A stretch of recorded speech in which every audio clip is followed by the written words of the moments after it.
All right, here we go. M28 Discipleship. Welcome. My name is Anthony. And obviously we'll be talking about discipleship. Now, I kind of want to approach this from two different angles. On the one, kind of a teaching angle. And on the other, I want to just talk about my journey. I want to give you an insight, a window, if you will, through this video channel into my journey. I'm at the very beginning of it. So, you guys are right there with me. And I hope you'll travel along with me on this journey. So anyway, the goal. What is the goal of all of this? What do I hope to accomplish? Well, I hope that I will encourage other people to transition from either non or partial to discipleship to actually going and making disciples. Now, if discipleship were an animal, it would be on the extinction list. Discipleship is pretty much leaving the church. And so I believe there cannot be enough voices out there saying, hey, we need to bring discipleship back to the church. So that's what M28 Discipleship is all about. That's the goal. Again, hopefully we won't just talk, but we'll get from talking to actually doing. So that's the real goal. So, I should probably give you guys a heads up that I have a lot to learn. This lighting here, I got to paint these walls. I don't know. There's a lot that I have to learn. So I'm just asking you to please be patient with me. And hopefully over the time, you'll see me evolve. You'll see my editing, which I'm not even doing, enter in, let alone evolve. So, again, like I said, just be patient with me. Lord willing, you'll find the content will be substantial. That's what I was watching these YouTube videos, and they're saying, hey, just get started. You don't have to know everything. You'll learn as you go, but just get started. So that's what I'm doing. So we'll see how it goes. All right. So before we get to M28 and a little more about the discipleship, I just want to tell you my story. For me, I think it's important and it's helpful to me when I hear someone talking, when I hear someone telling me something, whatever it is, when I understand who they are a little bit, when I understand their story, their background, where they're coming from, I find it helps me. So hopefully, this will help you. So, all right, so let's get started. Once upon a time, my mom met my dad. Now, my mom was 18. My father was, I think, 33 or something. He was married, had kids. And so when I was conceived, my father was like, see ya. And my mother's friends convinced her to try these abortion cocktails. She tried 3 times. Obviously, she failed. It was 1964, so abortion was illegal, right? So I don't normally celebrate people's failures, but yeah, I celebrate those 3 failures. So anyway, now, and I will say this too, that my mom and I are good now. So we purchased a home together, we live together, our relationship is light years ahead of where it was. So, this is the past, right? So, and we've come a long way. So anyway, when I was born, Booth Memorial Hospital, Queens, New York, they gave me to my mother an hour a day. So that's all I got to see. I don't know how many people held me, but I think anybody who knows about children and development to be taken from the mother or separated from the mother, is traumatic for the child. So from there, I went to foster care. I was in foster care for 10 months. After I left foster care, I was given back to my mother, and my mom said I was inconsolable, just totally inconsolable. Again, some more trauma. Now, when I was in the womb, backing up a little bit, my mother was chased down the street with a knife. And talk about extreme trauma, right, from my father's wife, all right? So trauma in the womb, just trauma.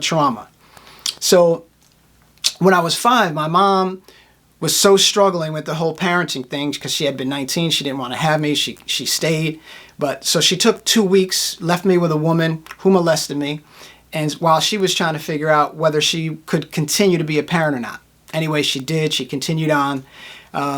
But it was rough. It was rough. Now in first grade, and I'm just skipping along here. Obviously, there's a lot to my story. But I'm just giving you some of the highlights, or actually, many of them are actually like lowlights. But anyway, in first grade, my mom sent me to some hippie alternative school, 1970 something. And I remember eating peanut butter. I don't remember learning anything. Anyway, I was playing with these blocks. And I was up against the wall, and I was extremely focused. And like the typical male, watching TV or whatever, when you're focused, someone's talking to you, you don't even hear. So anyway, I'm playing with these blocks, and I hear these words in my head, turn around. Now, I stopped immediately because I knew I didn't hear them audibly. And I knew I did not tell myself to turn around. So I stopped, and I'm trying to figure out, where that came from, how that could have happened. I didn't even look around because I knew I didn't hear it audibly. Anyway, so as I'm pondering this, and I can't rationally figure out a good reason why those two words popped into my head, I turned around and to see a hammer coming at my head. So this third grade kid, who I don't know, I don't remember him, he tried to kill me. I have no reason why, but here I am in first grade, literally fighting for my life. I just remember that moment where I can still see that hammer come into my head. I got out of the way, obviously, fought the kid. Next thing I knew, he was just jumping up and down on me, and I literally was scared to death. And then after that, the next thing I remember is just, I had his head in my hands, and I was just pounding his head into the ground. Teachers were trying to pull me off, and it took more than one adult to get a first grader off this kid. I mean, the adrenaline, whatever. So, I mean, that was extremely traumatic. So that was first grade. In seventh grade, I'm sorry, not in seventh grade, but when I was 7 years old. So I was 6 years old. When I was 7 years old, my mom worked at a drug rehab where I was also molested again, and her boyfriend, who came to visit, attacked me. Now, if you ever watched the movie, any of those horror movies where people are demon possessed, I'm telling you, this was like that. He picked me up, and he didn't physically hurt me, but man, this dude was like a demon. No exaggeration. And he wasn't foaming or anything, but when I say scared to death, again, I'm not exaggerating. I was literally scared to death. So, and then not long after that, I ran into the side of a car. A couple of steps earlier, into the street, I'd have been killed. I remember that white car, long car, and I slammed right into the side of it. So, I should be dead. And there's more stories of me dying. That's good English. But where I should have died, but obviously I'm still here. So anyway, by the time I was in second grade, I knew I did not like my mother. Now again, my mother's mother was hurtful, abusive, unloving, unkind, and we give what we receive generally, and that's what she did.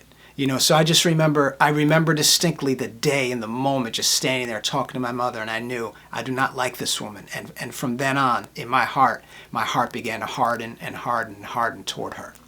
And I think the worst part of my childhood, of anything that I have said or will say, was just the disgust and the disdain and the shame that my mom just poured out on me. That's what was put on her, and that's what she put on me, and it cursed my identity to the point where I eventually believed that I was a worthless piece of garbage, not worth anything, and I lived that way, and I'll tell you about that in a minute. So anyway, after second grade and third grade, we moved every year of my life, pretty much. I went to 12 schools. I had no father. I had no siblings. I had a mother who couldn't stand me. I was extremely lonely, and I was extremely depressed. And this started to, through those fourth, fifth, and sixth grade, you wouldn't really know much, but by seventh grade, I really started to manifest, bad behavior. I was getting kicked out of class several times a week. I was finally suspended. Anyway, long story short, my mom sent me to a boarding school, and church farm school in Exton, Pennsylvania.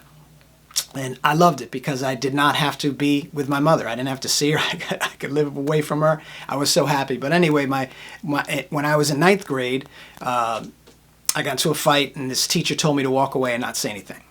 So I mumbled a little something under my breath, a little. And next thing I knew, he punched me in the head. I blacked out, saw stars, fell to the ground. I had my arm yanked behind me, and he's just walking me up the hill up to the gym. And if I could have killed that man in that moment, I would have. But, he was big and strong, and I just gave him all I had was my mouth. And I cursed his mother, his grandma, that your mother can, and your grandmother can, and I won't say what I said. But anyway, skip ahead a day or two. I don't remember how long it took, but I'm sitting in an office with the principal. You know, this is a school for troubled children of single parents, right? So I'm sitting here with these men, and each one took a turn to tell me what a worthless loser I was, how I would never amount to anything. And pretty much what these guys did in their half an hour, you know, while it was just half an hour, you know, people say sticks and stones may break my bones, but words can never harm me. Who ever said that or believed that, right? So, you know, it's that type of stuff that cemented, I think stuff like that was cementing in me the lie that I already believed, that I was worthless. And, you know, while you know, you're young, you try to shrug it off and yeah, into myself, yeah, I'm like, yeah, you mother, you know. So that's what I'm thinking in my head, yeah. But, so anyway, that was rough. But so, skip ahead, I go home. It's just, you know, sex, drugs, and rock and roll, maybe throwing some hip hop, R&B. Okay, mix it up a little bit with the music. But, I mean, that was it. It was just numbing my pain, or anything to numb my pain. And I don't think I was really all that conscious of my pain because I just lived in numbness, numbville. That's where I was. That's where I was living. So, and so it got to the point, my relationship with my mother was just, look, because she had kicked me out 2 times before, but finally it just came to the point where I was just like, I agreed. I was like, you know what? And I didn't say this to her, but I hate you. I never want to see you again. I grabbed my bags. I walked out of the house, 345 Main Street, White Plains, New York. I'm walking up the street, and I just remember a tear or two. And I just remember like, nah, I ain't crying. And I don't remember crying again after that.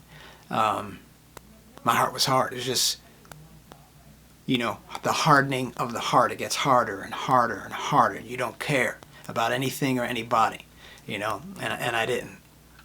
So that led to people taking me in, people kicking me out. In between, I was homeless. I'd sleep in laundry rooms. I'd sleep in staircase. I used to crash parties. A friend of mine, Jeff Whitaker, if you're watching this, thank you, man. I'm still thankful. But he used to throw his stuff, his clothes, literally. You went to Jeff's room. You could not see the floor. And I slept under the desk, you know, with the legs. And I was sleeping like this. And he threw all his stuff over me. So, and he hid me in his brother's room because his brother was in college and his father never went in that room. So, you know, just stuff like that. It was just crazy. I was just out there. And so skip ahead now. I'm working at Magic Pan Restaurant, White Plains, New York, Galleria Mall. Old school people, y'all remember that. Now we're going back like 30 years, right?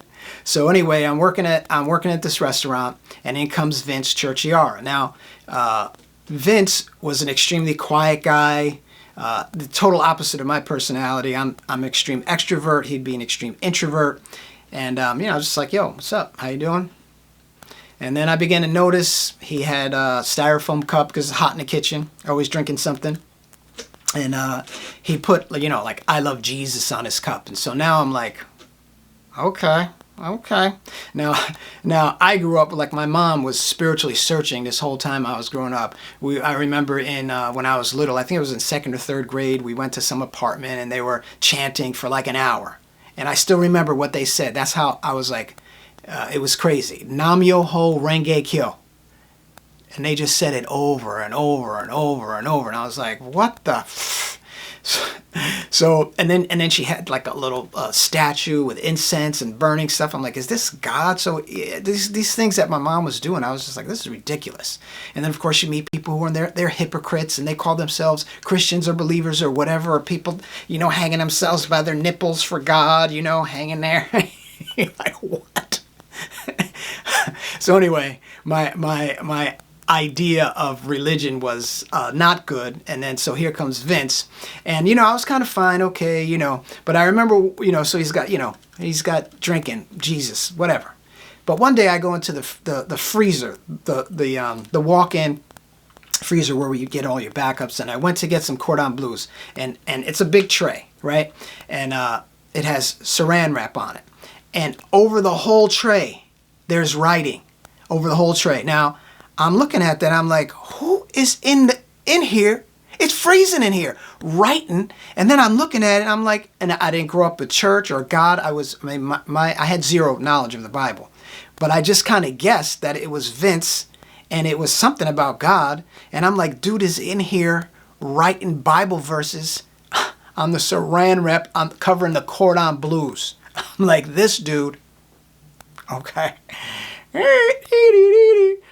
So that just set me off. I was just like, all right, this dude, yo, Vince, what's up? And so I started to mock him and curse God, and that's just the type of idiot I was. And I would always tell Vince, and Vince, correct me if I'm wrong, but if you're watching this, I would say, Vince, I'm going to go sniff some cocaine right now. Whatever sin I was going to do, I was going to tell him in advance, or if I didn't get the opportunity to tell him in advance, I say, hey, Vince, you know what I did last night? I tried to do anything to just mock him and curse him and just belittle his faith. And I have to be honest with you. I have not one memory of a negative response from Vince. Not one. And now normally when people mock you and get in your face, especially where I'm from, it's like, what? Yo, you want to roll? And nothing. He didn't want to roll. He just kept rolling in his own groove with God. And so that got me curious. I was like, what? This something's different about this guy. And I remember him showing me a picture of himself. Now Vince was a heroin addict, and he told me that he heard voices telling him to crash his car, and he did it. And so when he showed me the picture of himself, I could see that in his eyes. Now I grew up on the street. I've known a lot of people who are out there. Very rarely do you see someone that gone, like there's nobody home. That's what I saw in that picture. And when I saw that picture and I saw this guy, Vince, that I knew that I was working with, I said, something happened to this guy. I don't know what, but something very real happened to this guy to change his life. Now, I wasn't like, oh, tell me about Jesus. But it just got me more and more curious. And so I just was asking him questions. So there's a God, right? And so deep down inside, I wanted to know, if there's a God, well, why was I molested? Why was I abandoned? Why this? Why that? I was mad, right? So kind of that's where I was coming from with my questions. And so every time I asked a question, he would pause. Sometimes it was a minute, 5 minutes, 10 minutes. I didn't know he was a new Christian at the time. And he would just search through the scriptures. He had a little pocket Bible, and he would just give me a verse and be like, read that. And so I was reading that, and that's what it was. It was kind of like Q&A, but always with the Bible. And he never tried to convince me of anything, explain anything to me. It was just, here's a verse, here's a verse, here's a verse. So I was just reading the Bible, reading the Bible, reading the Bible. So anyway, after a while, my logic, when I was in high school, I scored 93% logic. And logic says to me that everybody out there can't be right at the same time. We cannot die, cease to exist, and reincarnate all at the same time. That is illogical. Now, I know coexist is popular, you see it on all the bumper stickers, but for me, that makes no logical sense. When you die, you're either going to if you cease to exist, you can't reincarnate. If you can't reincarnate, if that's what happens, you don't cease to exist, or you don't go to somewhere else, some other alternate reality if you're back here on earth just as something else. So it makes sense to me. So I'm like, well, either everybody's wrong or somebody's right, but I'm curious and I'd like to know. And so that really began my journey. One of the best things that happened to me was the book Answers to Tough Questions by Josh McDowell. Today there's a really good book if anybody's curious. I Don't Have Enough Faith to Be an Atheist. There's another book by Lee Strobel, The Case for Christ. There's also a movie with that. Really good too, by the way. So anyway, those were just extremely helpful to me. So what that did for me was help me to believe that it was reasonable to believe in God. There were reasonable arguments and sufficient evidence out there that says, yes, there is a God. Yes, you don't have to turn your brain off. You don't have to just have blind faith. No, you don't. No, there are arguments sufficient to cause a person to believe. However, at the end of the day, I remember hearing somebody say, you're never really going to believe until you step out in faith. So from there, I was like, all right, God, if you're real, if I'm not just talking to myself, if you're really out there, show me that you're real. And if you show me, I'll follow you, right? Because it only makes sense, right? So from then on, things got crazy. Like if you've ever seen The Twilight Zone, I think they're bringing it back or brought it back recently, whatever, I don't know. But, you know, do, do, do, do, do, do, do, do. I was starting to get really weirded out primarily, and I know this might sound crazy, but by bumper stickers, right? So every day after work or before work or when I wasn't working, we pretty much go to the Bronx every day to get high. So, and it was my habit every day that I was on the highway or on the street, just whenever. I always look at bumper stickers, right? Because I'm anxious. I just want to get high. I'm like bored, just anything to preoccupy my mind. Oh, a bumper sticker. What does that say? You know, like the more people I meet, the more I like my dog. You know, that was one that stuck out to me. But so anyway, I've seen thousands of bumper stickers. But after I prayed that prayer, it seemed like everybody that was a Christian that had a bumper sticker was around me in my car, where I was going. Not my car. I didn't have a car. I was always a passenger. Homeless drug addict, right? I didn't have a car. But I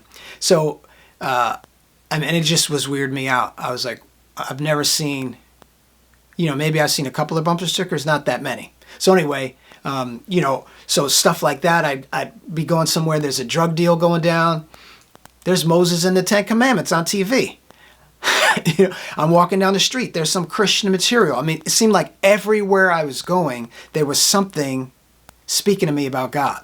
Now, I know people can dismiss it if they want to, but for me, I know because I always look on the street for money. So I was always looking, not seeing that. So anyway, I got so weirded out, and I just really believed that God was speaking to me. And I remember talking to Vince one day, and I said, Vince, something's happening. I don't know what's weird. I'm talking about God all the time. I can't stop thinking about. And he said, the Holy Spirit's drawing you. When he said that, I got so weirded out because on the one hand, I didn't even really know what he was saying. But on the other hand, I knew something was happening and drawing me. And it just, back to the Twilight Zone, stuff like that was just freaking me out, scaring me. Wow, there's something out there that I don't know, and I'm not right. And I knew I wasn't right. and I was like, I better get right, So anyway, what I decided to do was have, on my birthday was coming up. I was going to be 20 years old. I thought, I'm going to go out with a bang. So we were going to have a drug party in the woods. White Plains in the woods, for us in the woods, is the wooded area between two apartment complexes. You go to the middle and you can't see anything but trees, but you take 10 steps this way or 10 steps that way, you start to see buildings and stuff. So anyway, that for us, New York is in White Plains. That's a woods party. But anyway, so we did that. So we went to Manhattan to get some cocaine, back to the bumper sticker. I'm sitting there waiting for my buddy to go and get the cocaine. And across the street on the driver's side door, I'm looking, huge, Jesus loves you. I've never before since seen a bumper sticker on the driver's door, anything that large, and Jesus loves you. I'm just saying, those things were really speaking to me, and I was getting ticked off though at the same time because I'm like, all right, God, I'm coming.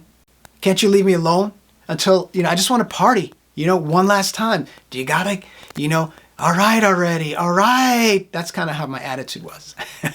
I wasn't one of those people who's like, oh, I just need the Lord. Please come and find me. I was like, I'm going to be bored. What do these people do all day? Pray and read the Bible? My life is going to be, it's going to suck. So anyway, that was my attitude. So anyway, we get to the woods party. And I'm not lying to you. I couldn't wait for this day. I was excited about this day. I just wanted to go out with a bang. There were girls. There was everything. I didn't want to touch a girl. I didn't want to.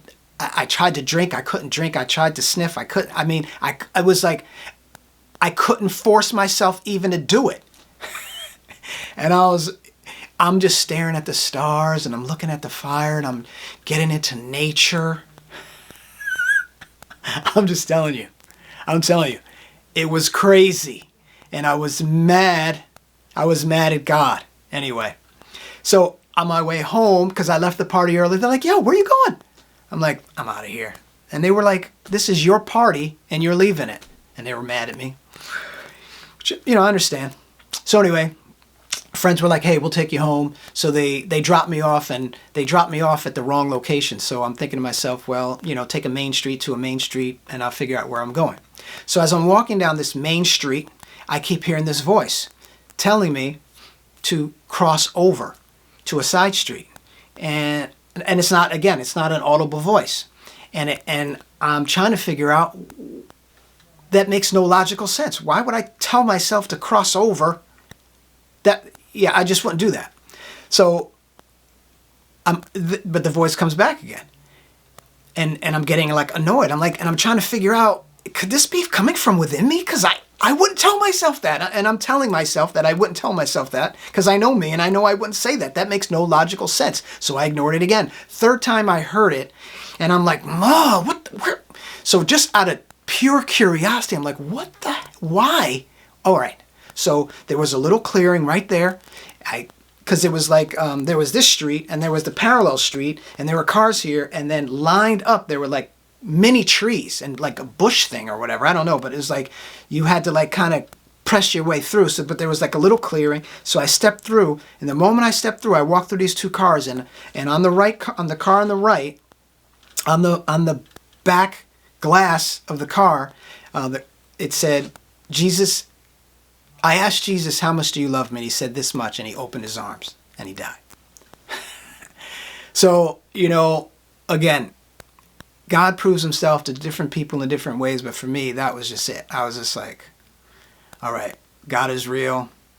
All right. So I went home that night, and I don't know why I did this. I was staying with Todd and Richie Hill on Post Road, and I was sleeping in the living room, and there was a corner of the living room, and I just stared at that corner, and I started to pray. I was like, all right, God, I had no Christian language. I had no spiritual language. I didn't know what to say. I did my best to be like, all right, I believe in you. I'll follow you. I don't know. So I say what I had to say and waited. Honestly, I was kind of waiting for an angel or something, because I had seen TV, and so the angels would show up and they would, the light and whatever, you know what I'm saying? The God says, So I was waiting for something, I don't know, nothing.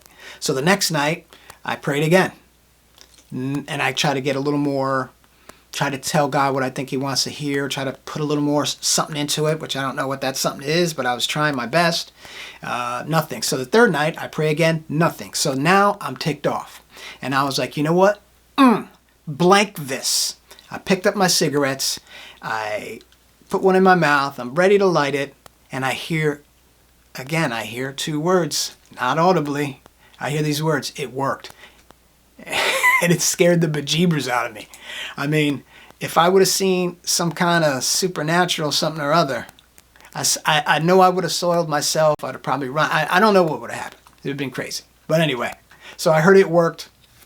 But other than that, I didn't feel anything. I wasn't overcome with anything. I just simply believed that it worked, and that, okay. So I was 20 years old at the time. So I'm just going to end it there. I don't want to make this video 20 hours. I'll share the second part. So that's kind of like the BC part of my story. Everything kind of leading me up to where I came to faith. And so in the next video, I'll talk about kind of from there, pretty much to where I am now. Catch you up, and then I promise we'll jump into M28 discipleship. So thanks for letting me share my story with you, and we'll see you for part 2.